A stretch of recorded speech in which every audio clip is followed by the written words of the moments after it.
반갑습니다. 송지준입니다. 지금 영상을 보시는 모든 분들이 가장 관심을 갖고 계시는 거는 당연히 윤석열 대통령에 대한 탄핵 심판이 어떻게 될 것인가, 여기 이제 관심이 있으실 것 같은데요. 그런데 이번에 조선일보에서 김창균, 주필 잘 아시는 것처럼, 주필은 아니죠, 그렇죠? 논설위원 잘 아실 텐데, 칼럼을 통해 가지고 과연 헌재가 어떤 식의 결정을 내릴 것인가, 그거에 대해서 맥락을 좀 설명해 주는 그런 기사가 있었고요. 그리고 나아가서 김창균 칼럼을 통해 가지고 보수우파 국민들은 어떻게 행동해야 되냐, 뭐 이거를 이제 분석한 그런 이제 칼럼이 있었습니다. 그 칼럼을 한번 좀 소개시켜 드리고자 하는데, 여러분들도 한번 들어보시고 어떤 생각을 갖고 계실지 저도 좀 궁금하긴 합니다. 과연 이제 그 김창균 지금 이제 위원이 얘기하는 것처럼 국민들 뭐 결론부터 말씀드리면은 광화문 광장에 나가거나 이렇게 광장에 나갈 것이 아니라 침착하게 헌재의 결정을 기다려야 된다라고 하는 취지이신데, 그거에 대해서 또 여러분들은 어떻게 생각하시는지 댓글로 남겨주시면 또 감사드리겠습니다. 아무래도 이제 그 조선일보의 논설위원이라고 한다면, 그리고 또 조선일보의 기자라고 한다면, 일반인인 저희와는 다른 뭐 수만 가지 이제 그 정보들을 또 듣지 않겠습니까? 김창균 이제 그 위원 같은 경우도 그런 얘기를 많이 듣나 봐요. 그래서 요즘 같은 경우는 인사치레 안부를 묻는 전화를 받기는 받는데 많이, 그게 이제 뭐 인사치레로 끝나는 것이고 바로 이제 본론으로 들어가 가지고 사람들이 물어보는 게 헌재 결정이 어떻게 날 것 같냐, 뭐 이런 거를 이제 물어본다는 겁니다. 그래 가지고 뭐 아무래도 이제 그 논설위원이고 특히나 그러다 보니까 그런 질문을 받겠죠. 근데 이제 단정적으로 얘기하는 게 뭐냐면, 헌법재판관 8명 중에 몇 명이 기각할지, 몇 명이 또 인용을 할지, 어떻게 나뉠지, 뭐 이거에 대해 가지고 파악하고 있는 조선일보 사람은 없다, 이렇게 일단 선을 딱 긋고 있습니다. 논설위원이 됐거나 기자가 됐거나 아무도 이제 그거를 모른다라는 것이죠. 그러면 이제 질문이 드는 건 그거 아니겠습니까? 헌법재판관들 같은 경우는 아니야, 이겁니다.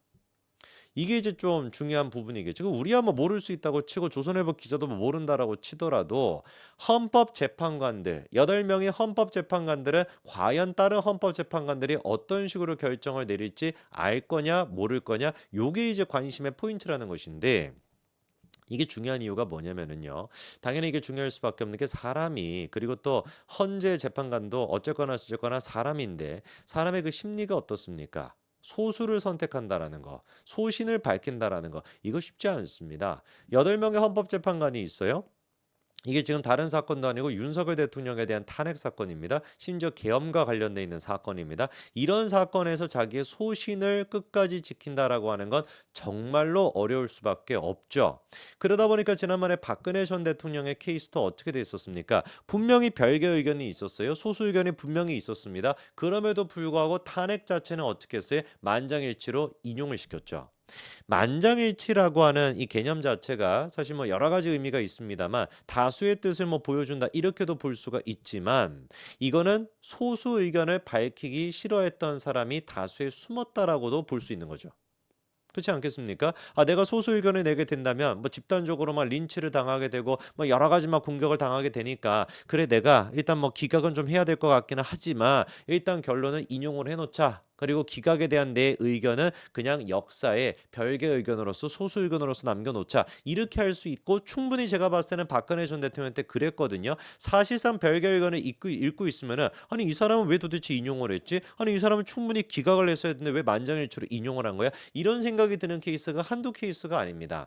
그러다 보니까 이번에 윤석열 대통령에 대한 탄핵 심판 같은 경우도 본인은 분명히 기각을 해야 된다라고 생각을 하면서도 다수에 숨어가지고, 또다시 뭔가 집단 린치를 당할까 봐 그게 무서워가지고 다수에 숨기 위해서 만장일치를 선택할 가능성이 굉장히 또 높다라는 거 아니겠습니까? 이번에 지금 최상목의 케이스도 그게 드러났던 것이죠. 어떻게 최상목에 대해 가지고 만장일치가 나올 수가 있겠습니까? 보수 재판관이라고 하는 그 3명의 재판관들, 정혁 재판관을 포함해 가지고 3명의 재판관들은 아예 그냥 반대 의견조차 내지 않았습니다. 별개 의견만 냈을 뿐이죠. 별개 의견은 아시는 바처럼 뭐였습니까? 결론은 똑같이 내리는 것이고 결론에 도달하는 근거가 다른 것뿐이다. 이게 그러니까 똑같은 얘기를 했던 거예요. 그때도 만장일치를 하다 보니까 윤석열 대통령에 대한 탄핵 심판도 만장일치할 가능성이 분명히 있다라는 것이고, 그러다 보니까 재판관들이 다른 재판관이 무슨 생각을 하는가가 지금 현재에도 영향을 끼칠 수밖에 없다라는 것이죠.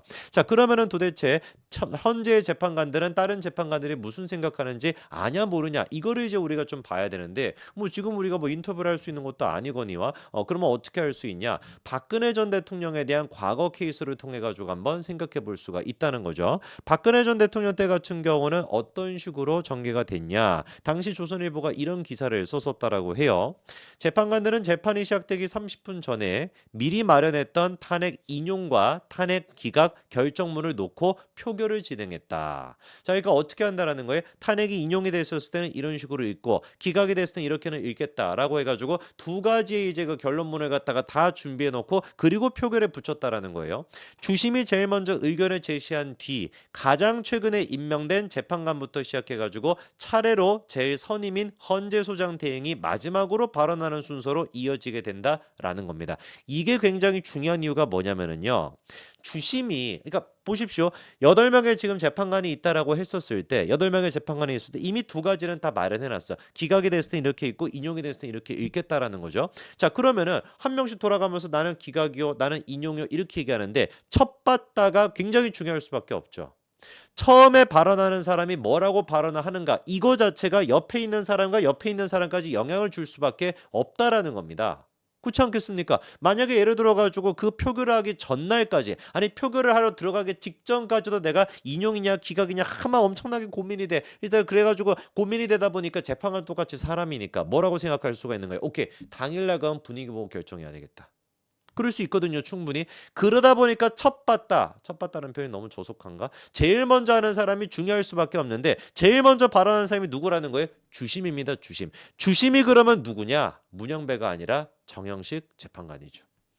저는 그렇기 때문에 정영식 재판관이 제일 첫 번째로 제일 첫 봤다로 무슨 얘기를 하는가? 예를 들어서 정영식 재판관이 거의 뭐 제일 고참인데 제일 고참으로서 그리고 또 법관들 사이에 어떤 평가가 있습니까? 뭐 여야 할 거 없이 정치 뭐 이런 거 상관없이 완전히 그냥 법대로 그냥 보는 사람이다. 그래서 산신령이라고 하는 별명까지 있다라고 하잖아요. 그런 어떤 고참인 이 정영식 재판관 주심으로서 나는 이러이러하라고 생각하기 때문에 이러이러한 근거로 이거는 기각이 돼야 된다라고 봅니다. 라고 의견을 딱 내게 된다면 두 번째 앉아 있는 사람 최근에 이제 임명이 됐던 두 사람 중에 한 사람이 또 보수 쪽에 있는 사람 아닙니까? 그 사람이 갑자기 오케이 그럼 나도 정영식 의견에 따라가지고 나도 기각. 두 명만 기각표가 나오게 된다면 어떻게 될 수가 있는 거예요? 딱 한 사람만 기각표를 던지더라도 탄핵 자체가 기각이 될 수가 있다라는 것이죠.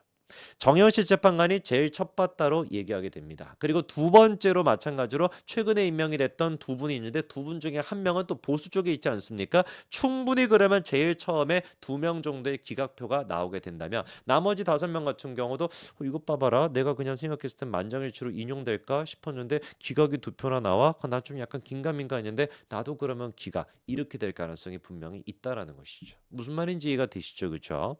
자, 그래가지고 그때 당시에도 주심이 제일 먼저 의견을 제시하고 차례차례로 갔다라는 것이고 그러면 8명 재판관 같은 경우는 미리 알고 있었는가라는 거에 대한 질문은 당시 이제 그 8명 중에 한 명한테 물어봤었대요.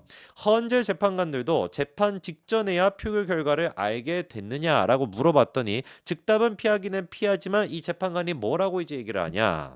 재판관들이 매일같이 평의를 거치게 된다. 쟁점별로 개별 재판관들이 자신들의 논점을 제시를 한다. 헌재는 대부분의 의사결정을 재판부 입장으로 정하게 되는데 변론을 어떤 순서로 진행할지 같은 절차까지도 개별 재판관 입장을 묻게 된다. 이러다 보니까 재판관들은 서로의 생각과 입장을 다 알게 될 수밖에 없다라는 것이죠. 사실상 그래가지고 헌법재판소 같은 경우는 어떻다라는 겁니까? 이 표결을 하기 전에 오케이 저 사람들은 뭐라고 이렇게 하겠지라는 게 가늠이 된다라는 거예요. 그런데 그 가늠이 됐다가 갑자기 반전으로 저 사람 분명히 인용할 거라고 했는데 기각을 한다? 야 이것 봐봐라 하면 충분히 또 여론의 반전이 그 재판관들의 심경의 변화가 생길 수가 있다는 것이죠. 결론을 지어가지고 말씀을 드리면은 탄핵 재판에서 제일 중요한 거는 누구의 역할이다? 정영식 재판관의 역할입니다. 제일 첫 봤다로 자기 의견을 제시하게 되는 정영식 재판관이 무슨 얘기를 하는가에 따라 가지고 전체적인 탄핵 심판의 분위기까지 좌지우지가 될 수가 있다라는 것이죠.